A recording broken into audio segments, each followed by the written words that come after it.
नमस्कार, India news Uttar Pradesh Uttarakhand में आपका स्वागत है। मैं हूं आपके साथ हेमंत कुमार और उत्तराखंड की खबरों का रुख करें उससे पहले इस वक्त की बड़ी खबर से हम आपको रूबरू करवा दें। आपको बता दें कि लखनऊ से बड़ी खबर है, बड़ी और महत्वपूर्ण जानकारी इस वक्त की वाराणसी से, जहां पर प्रदेश की सरकार के खिलाफ समाजवादी पार्टी ने प्रदर्शन किया है। प्रदर्शन कर रहे सपा कार्यकर्ताओं पर लाठीचार्ज किया गया। सपा कार्यकर्ताओं को पुलिस ने दौड़ा कर पीटा है। सपा कार्यकर्ताओं ने पुलिस पर पथराव भी किया। बेरोजगारी और महंगाई के खिलाफ समाजवादी पार्टी के कार्यकर्ता नेता यहां पर प्रदर्शन कर रहे थे। पुलिस ने लाठीचार्ज किया, भीड़ को तितर बितर किया है। बड़ी और अहम जानकारी इस वक्त आपके टीवी स्क्रीन पर एक्सक्लूसिव तस्वीरें हम आपको दिखा रहे हैं। समाजवादी पार्टी के कार्यकर्ताओं पर लाठी बरसाते उत्तर प्रदेश की पुलिस की तस्वीरें, एक्सक्लूसिव तस्वीरें हैं इंडिया न्यूज उत्तर प्रदेश उत्तराखंड पर। सबसे तेज, सबसे पहले आप देख पा रहे हैं वो तस्वीरें, वाराणसी की तस्वीरें, जहां पर सपा कार्यकर्ता प्रदर्शन कर रहे थे और इसी दौरान कोरोना काल को देखते हुए भीड़ को तितर बितर करने के लिए पुलिस को लाठीचार्ज करना पड़ा। आरोप है कि समाजवादी पार्टी के कार्यकर्ताओं ने पुलिस पर पथराव भी किया। लेकिन ये तस्वीरें आप देखिए, पुलिस ने लाठीचार्ज किया, सपा कार्यकर्ताओं को दौड़ा कर पीटा है। बड़ी और अहम जानकारी के साथ इस वक्त सबसे बड़ी तस्वीर है आपके टीवी स्क्रीन पर। समाजवादी पार्टी लगातार बेरोजगारी के मसले पर, महंगाई के मसले पर प्रदर्शन कर रही है।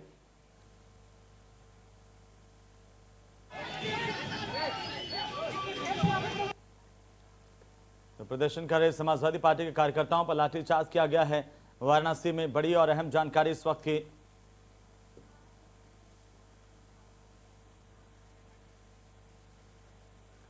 और अब हम आपको समाजवादी पार्टी के प्रदर्शन की 4 अलग अलग तस्वीरें दिखाने जा रहे हैं। आपकी टीवी स्क्रीन पर है। 5 बिंदुओं को लेकर के समाजवादी पार्टी की ओर से आज प्रदेश भर में प्रदर्शन किया जा रहा है। वाराणसी में प्रदर्शन के दौरान पुलिस और सपा कार्यकर्ताओं में नोकझोंक हुई। पुलिस प्रदर्शन कर रहे सपा कार्यकर्ताओं पर लाठीचार्ज करती हुई देखी गई। वाराणसी की पहली तस्वीर, उसके बाद राजधानी लखनऊ चलिए वहां की तस्वीर भी देखिए। और मेरे साथ आप नोएडा की तस्वीर भी आप अपनी टीवी स्क्रीन पर देख पा रहे हैं। बुलंदशहर की तस्वीर सबसे आखिर में तस्वीर है, जहां पर भी समाजवादी पार्टी के कार्यकर्ता इकट्ठा हुए। बेरोजगारी और महंगाई के खिलाफ, बीजेपी सरकार के खिलाफ जोरदार प्रदर्शन किया गया, नारेबाजी की गई। वाराणसी में सपा कार्यकर्ताओं पर पुलिस ने लाठीचार्ज किया। लखनऊ, नोएडा, बुलंदशहर की तस्वीरें भी। ज्यादा जानकारी के साथ संवाददाता रवि हमारे साथ जुड़ चुके हैं। रवि, समाजवादी पार्टी की ओर से प्रदेश भर में आज प्रदर्शन का सिलसिला देखने को मिल रहा है, क्या कुछ जानकारी?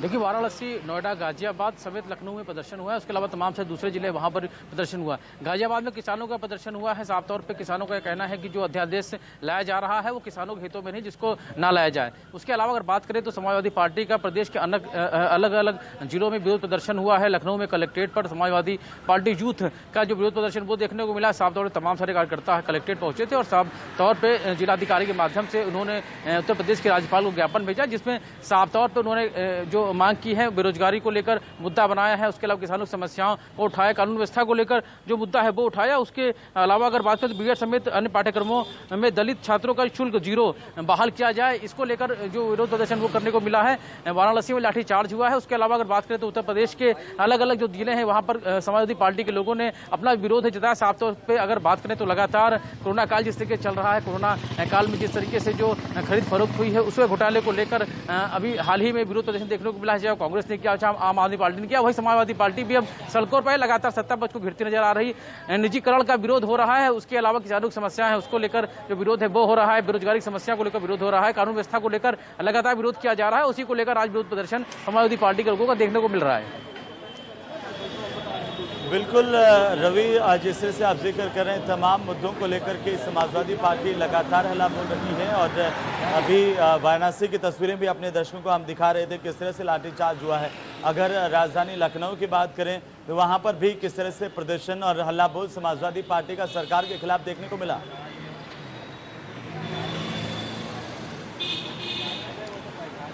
देखिए, कुछ समाजवादी पार्टी के लोग हैं जो रायबरेली आ रहे थे, जहां पर तमाम सारे जो समाजवादी पार्टी के जो नेता थे उनकी गिरफ्तारी हुई। उसके अलावा अगर लखनऊ की बात करें तो लखनऊ कलेक्ट्रेट के गेट पर समाजवादी पार्टी यूथ के तमाम सारे जो कार्यकर्ता है वो पहुंचे थे, विरोध प्रदर्शन कर रहे थे और साफ तौर पर बेरोजगारी की समस्या को लेकर विरोध प्रदर्शन कर रहे थे। महिला अपराध जो हो रहे हैं उसको लेकर विरोध प्रदर्शन कर रहे थे। कानून व्यवस्था को लेकर लगातार सरकार को घिरते हुए नजर आ रहे हैं समाजवादी पार्टी के लोग। उसके अलावा जो निजीकरण हो रहा है उसका विरोध हो रहा है। कोरोना काल में जिस तरीके से स्थितियां बिगड़ी हैं उनको लेकर सरकार किस तरीके से नाकाम साबित हो रही है, यह भी आरोप है कहीं ना कहीं विपक्ष का। और साफ तौर पर लगातार अगर बात करें तो आज का विरोध प्रदर्शन जोरदार रहा है। उत्तर प्रदेश के अलग अलग जिलों में जो विरोध प्रदर्शन वो देखने को मिला है। और अगर बात करें तो आज की तो समाजवादी पार्टी के यूथ के जो लोग हैं वो कलेक्ट्रेट परिसर पर घंटे भर से अधिक वहां विरोध प्रदर्शन करते रहे। रोड जाम रहा है। पुलिस की हालांकि जो संख्या बहुत ज्यादा नहीं थी, इसके चलते जो विरोध प्रदर्शन देखने को मिला है। और छात्र सभा के जो बात करें यूथ के जो लोग थे वो सभी जिलाधिकारी से मिलने की मांग करते, हालांकि जिलाधिकारी मौजूद नहीं थे। तो उसके बाद उन्होंने जिलाधिकारी के माध्यम से जो ज्ञापन है वो भिजवाया है और उसके बाद जो है वो विरोध प्रदर्शन है वो खत्म हुआ है। चलिए रवि, बहुत बहुत शुक्रिया तमाम जानकारी के लिए, हमारे साथ जुड़ने के लिए और तस्वीरें हमने आपको दिखाया। चलिए आगे बढ़ेंगे, उत्तराखंड की खबरों का रुख करेंगे देहरादून से बड़ी खबर के साथ। आपको बता दें कि 17 सितंबर को प्रधानमंत्री नरेंद्र मोदी का जन्मदिन है।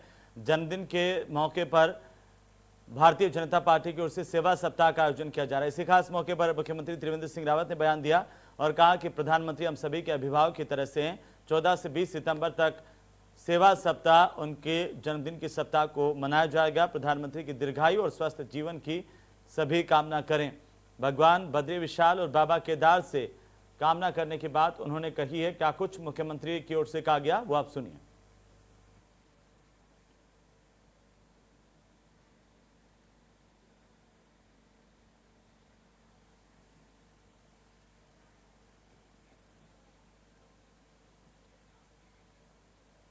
तो मुख्यमंत्री ने क्या कुछ कहा है वो भी आप सुनिए। प्रधानमंत्री जी का जन्मदिन है।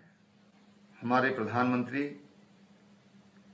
हमारे अभिभावक की तरह हैं, जिन्होंने सदैव सुख दुख में हमारी चिंता की है। परमात्मा से यही प्रार्थना है कि हमारे यशस्वी प्रधानमंत्री स्वस्थ रहें, सुदीर्घ उनको जीवन मिले और इसी तरह से वो देश की सेवा करते रहें। जिस विजन के साथ, जिस सोच के साथ और जिस लक्ष्य के साथ वो सेवा कर रहे हैं, आज सारी दुनिया उनका लोहा मानती है। तमाम दुनिया के देशों में आज उनके नाम की चर्चा होती है। उनकी जो विकास की नीति है, उनका जो विकास का मॉडल है, उसकी चिंता होती है। तमाम गरीब लोग आज उन्हें अपने मसीहा के रूप में देख रहे हैं। जब कोविड काल चल रहा है, ऐसे संकट के समय में उन्होंने देशवासियों का मार्गदर्शन किया और आह्वान किया कि हमें इस आपदा को अवसर के रूप में बदलना है। और उन्होंने आत्मनिर्भर भारत का आह्वान किया। आज देश के नौजवान युवक युवतियां आज उनके इस आह्वान पर आगे बढ़ करके और काम कर रहे हैं। लाखों संकल्प उनके संकल्प के साथ जुड़ चुके हैं। मैं सभी पार्टी के कार्यकर्ताओं को, सभी प्रदेशवासियों से कहना चाहता हूं कि भारतीय जनता पार्टी ने माननीय प्रधानमंत्री जी के जन्म दिवस को सेवा सप्ताह के रूप में मनाने का निश्चय किया है। इस अवसर पर हम सब लोग गरीबों की सेवा करें, हम रक्तदान करें। जो कष्ट में हैं, उनके कष्ट में उनके साथ खड़े हों। कोविड महामारी के कारण अनेक लोग पीड़ित हैं, अस्पतालों में भर्ती हैं। उनकी सेवा के लिए फलों की व्यवस्था, उनकी औषधि की अगर कोई आवश्यकता है या अन्य तरह की कोई उनकी अगर आवश्यकता है तो हम कैसे उनका सहयोग कर सकते हैं, इस पर जरूर हम लोग विचार करें। ये सेवा सप्ताह तभी ये सार्थक हो पाएगा जब हम सेवा के संकल्प के साथ माननीय प्रधानमंत्री जी के साथ जुड़े। मुझे पूरा विश्वास है कि भारतीय जनता पार्टी का कार्यकर्ता आज तमाम नौजवान जो माननीय प्रधानमंत्री जी से प्रेरित होकर के देश सेवा का संकल्प लिए हुए हैं, जिन्होंने न केवल अपनी बल्कि अपनों की जो चिंता कर रहे हैं, वो सब इस महाअभियान में साथ जुटेंगे और इस सेवा सप्ताह में अपना योगदान देंगे। बहुत बहुत शुभकामनाएं। वहीं प्रधानमंत्री नरेंद्र मोदी का जन्मदिन 17 सितंबर को है और बीजेपी इस सप्ताह को सेवा सप्ताह के तौर पर मना रही है। हल्द्वानी में बीजेपी के जिलाध्यक्ष प्रदीप बिष्ट के नेतृत्व में सेवा सप्ताह की शुरुआत की गई। इस दौरान पार्टी कार्यकर्ताओं ने वृक्षारोपण किया। जिला अध्यक्ष प्रदीप बिष्ट ने बताया कि पूरा सप्ताह दिव्यांगों की सेवा, पर्यावरण, सामाजिक भारतीय सेवा में बीजेपी कार्यकर्ता प्रधानमंत्री का जन्मदिन मनाएंगे। इसी कड़ी में रोजाना अलग अलग सेवा के कार्यक्रम आयोजित किए जाएंगे।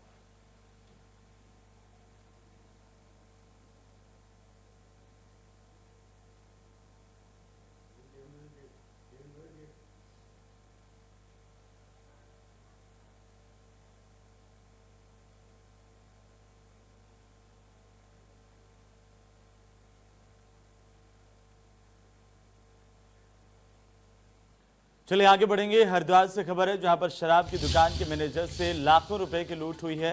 2 बाइक सवार बदमाशों ने ताबड़तोड़ पहले फायरिंग की। 3 ठेकों के 16 लाख रुपए इकट्ठा करके मैनेजर जा रहा था। इसी दौरान बदमाशों ने हमला किया और करीब 16 लाख रुपए की लूट को अंजाम दिया है। उसके बाद फरार हो गए। फिलहाल पुलिस इस पूरे मामले को लेकर जांच कर रही है और बदमाशों की तलाश में जुटी हुई है। कनखल थाना इलाके का पूरा मामला बताया जा रहा है। तो कनखल थाना इलाके में लूट की बड़ी वारदात को अंजाम दिया गया। करीब 16 लाख रुपए की लूट की गई है। दिन दहाड़े हुई इस लूट के बाद पूरे इलाके में दहशत का माहौल है। 3 ठेकों के 16 लाख रुपए लेकर के मैनेजर जा रहा था।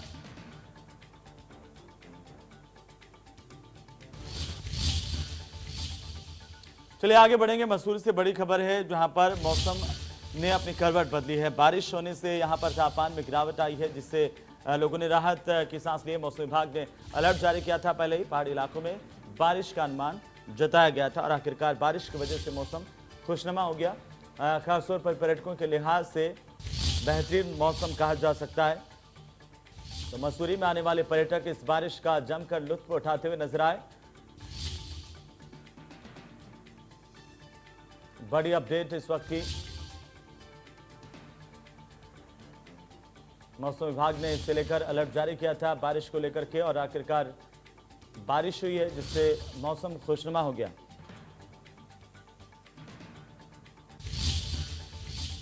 हालांकि बारिश की वजह से तापमान में भी गिरावट दर्ज की गई है। उधर बद्रीनाथ धाम के कपाट खुले करीब 4 महीने से ज्यादा का वक्त हो गया है, लेकिन कोरोना संक्रमण के चलते यहां पर इस साल सरकार ने सामाजिक दूरी को ध्यान में रखते हुए हवाई सेवा पर रोक लगा रखी थी। लेकिन अब 4 धाम हवाई सेवा सुचारू कर दी गई है और इसी के तहत बद्रीनाथ धाम के राज्य सरकार के हेलीपैड पर पहला हेलीकॉप्टर उतरा। 3 यात्री से यहां पर श्रद्धालु पहुंचे थे और ये तस्वीर हम आपको दिखा रहे हैं। देहरादून सहस्त्रधारा से हेलीकॉप्टर यहां पर पहुंचा था। आज बद्रीनाथ धाम में 4 महीने में पहली बार 3 श्रद्धालुओं को लेकर हेलीकॉप्टर पहुंचा था।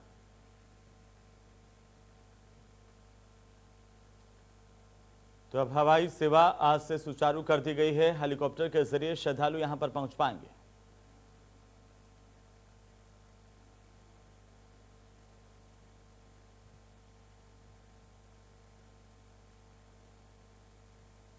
उधर उत्तराखंड में कोरोना संक्रमण ने आज फिर से रिकॉर्ड तोड़ दिया है। 24 घंटे के भीतर प्रदेश में 1637 नए संक्रमण के मामले मिले।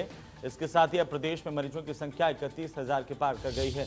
वहीं 12 संक्रमित मरीजों की मौत हुई है। स्वास्थ्य विभाग के अनुसार देहरादून में भी रिकॉर्ड 623 और हरिद्वार में 318 संक्रमित मरीज आए हैं। वहीं नैनीताल में 211, उधम सिंह नगर में 240 मरीजों में कोरोना की पुष्टि हुई।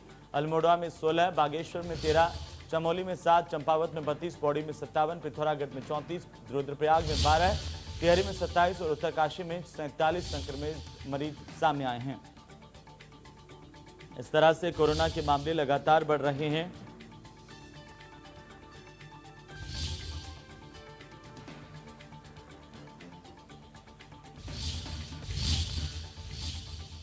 अगली खबर देहरादून से, जहां पर अभिनेत्री कंगना रनौत के कार्यालय को तोड़े जाने के विरोध में हिंदू जागरण मंच की ओर से महाराष्ट्र सरकार के खिलाफ प्रदर्शन किया गया। इस दौरान जागरण मंच के कार्यकर्ताओं ने नारेबाजी की महाराष्ट्र सरकार के खिलाफ और पुतला फूंक करके अपना विरोध जताया। दरअसल इस मंच के कार्यकर्ताओं का कहना है कि महाराष्ट्र सरकार ने बदले की भावना से कंगना के खिलाफ कार्रवाई की है।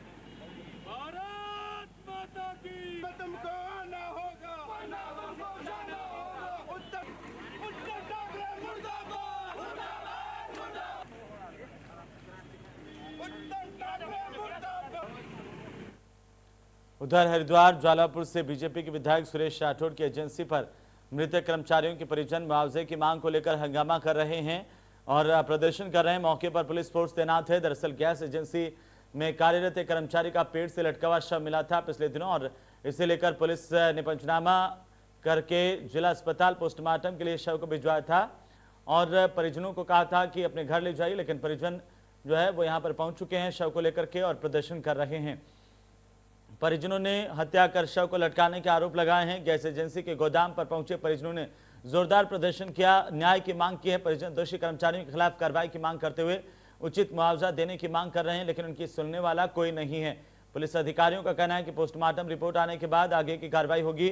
फिलहाल मौके पर पुलिस तैनात है और परिजन शव को लेकर के गैस एजेंसी पर प्रदर्शन कर रहे हैं। परिजनों का आरोप है कि मजदूर की हत्या करके इसे लटका दिया था, लेकिन गैस एजेंसी का संचालक कुछ भी कहने से बच रहा है। ना ही उन्हें मुआवजा दिया जा रहा है, ना ही इस पूरे घटनाक्रम की जांच की जा रही है। इन्हें न्याय मिले, ये परिजन उत्तर प्रदेश से यहां पर पहुंचे हैं। तो लगातार परिजनों की ओर से बीजेपी नेता की गैस एजेंसी के सामने प्रदर्शन किया जा रहा है। उनका कहना है कि उनकी सुनवाई नहीं की जा रही है।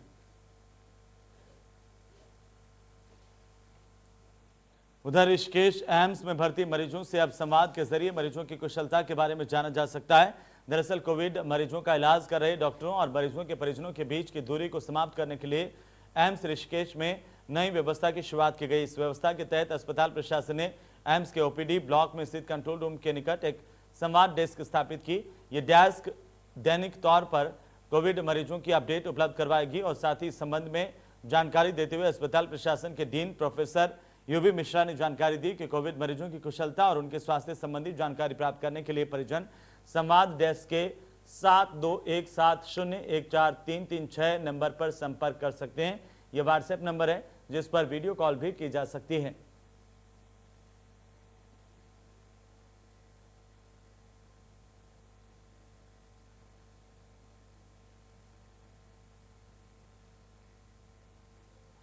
व्हाट्सएप के जरिए मरीजों से संवाद की व्यवस्था शुरू की गई है। उधर ऋषिकेश में आरटीओ द्वारा शहर के विभिन्न मार्गों पर लगातार तलाशी अभियान चलाया जा रहा है।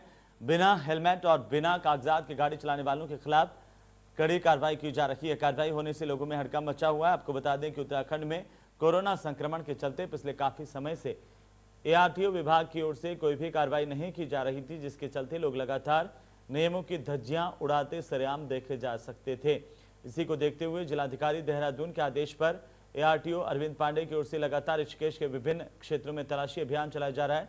जो लोग बिना हेलमेट के और कागजात के मिल रहे हैं उन सब का चालान किया जा रहा है और गाड़ी सीज की जा रही है। वहीं नगर निगम प्रशासन लगातार नियमों की धज्जियां उड़ाता हुआ दिखाई दे रहा है। नगर निगम में कई ऐसी गाड़ियां जो कि बिना नंबर प्लेट के आज भी शहर में दौड़ रही हैं।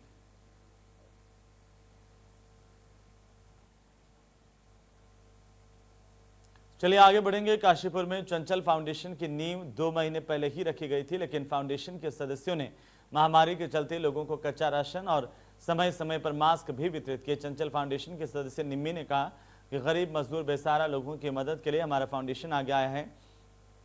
जिस तरीके से कोरोना काल में लोगों की हर तरह से मदद करने की कोशिश की गई, ऐसे आगे भी फाउंडेशन के जरिए मदद की जाएगी। निम्मी ने बताया कि अभी 2 सितंबर से लेकर 16 सितंबर तक श्राद्ध का समय है। 15 दिनों तक श्राद्ध का समय चलता है। इन 15 दिनों में 500 लोगों तक खाना देने की मुहिम चलाई जा रही है। 10 दिन मुहिम को चलते हुए हो गए।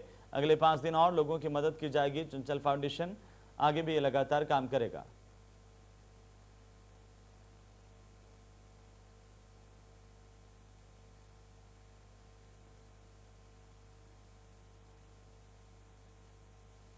उधर ऋषिकेश के बैरागढ़ में अनियंत्रित डंपर मकान के ऊपर गिर गया। इस हादसे में मकान क्षतिग्रस्त हुआ है। खनन वाहनों की आवाजाही पर प्रतिबंध लगाने के लिए गांव वालों ने मांग की। आपको बता दें कि नदी के किनारे प्रशासन ने खनन के पट्टे जारी किए थे। मानसून में भी भंडारण किए गए खनिज के उठान का काम जारी है। गांव की सड़कें भारी वाहनों के अनुकूल नहीं है और ऐसे में इनके ऊपर खनन सामग्री से भरे डंपर दौड़ रहे हैं। इन वाहनों के स्टाफ के द्वारा ग्रामीणों के साथ भी बुरा व्यवहार किया जाता है और अक्सर गांव वालों से विवाद की स्थितियां पैदा हो जाती हैं। आपको बता दें कि ऋषिकेश यमेश्वर प्रखंड के हैवल्स नदी के ऊपर सरकार द्वारा खनन हेतु पट्टा दिया गया। भारी मात्रा में खनन सामग्री भरकर बड़े बड़े डंपर पहाड़ी रास्तों से होकर गुजर रहे हैं, जिससे दुर्घटना की संभावना अक्सर बनी रहती है। खनन का पट्टा देने के बाद यहां पर खनन का काम बेहद तेज गति से हो रहा है। लगातार दिन रात हो रहा खनन लोगों के लिए परेशानी पैदा कर रहा है।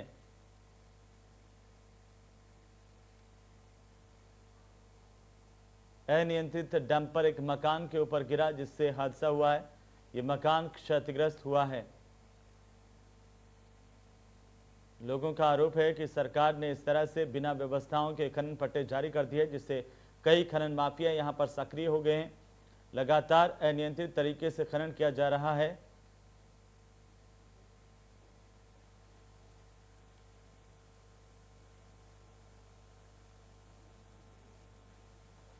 और ऋषिकेश की तस्वीरें हम आपको दिखा रहे हैं किस तरह से ये हादसा हुआ, जिससे मकान क्षतिग्रस्त हुआ। हालांकि किसी जनहानि की खबर नहीं है।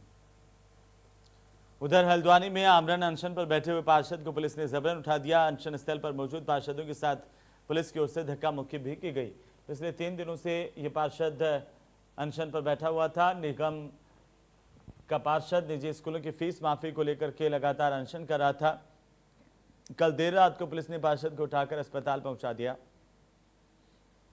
इसके चलते पार्षद की हालत नाजुक बनी हुई है। ये कल रात की तस्वीरें हैं, जहां पर पार्षद के साथ पुलिस की टीम ने धक्का मुक्की की। जबरन पार्षद को उठाकर के अस्पताल में दाखिल करवाया गया, जहां पर पार्षद की हालत अभी भी नाजुक बनी हुई है। वहीं इस घटना के बाद से निजी स्कूलों के खिलाफ अभिभावकों का आक्रोश भी बढ़ता जा रहा है। निजी स्कूल लगातार शासन के आदेशों की अवहेलना कर रहे हैं। उधर रुड़की में मित्र पुलिस एक बार फिर से विवादों के घेरे में है। पूरा मामला 4 सितंबर का है, जब हरिद्वार के कनखल के रहने वाला एक प्रेमी जोड़ा घर से फरार हो गया था। इसकी सूचना लड़की पक्ष की तरफ से कनखल थाने में दी गई थी और इसी के बाद पुलिस प्रेमी जोड़े की तलाश में जुट गई थी।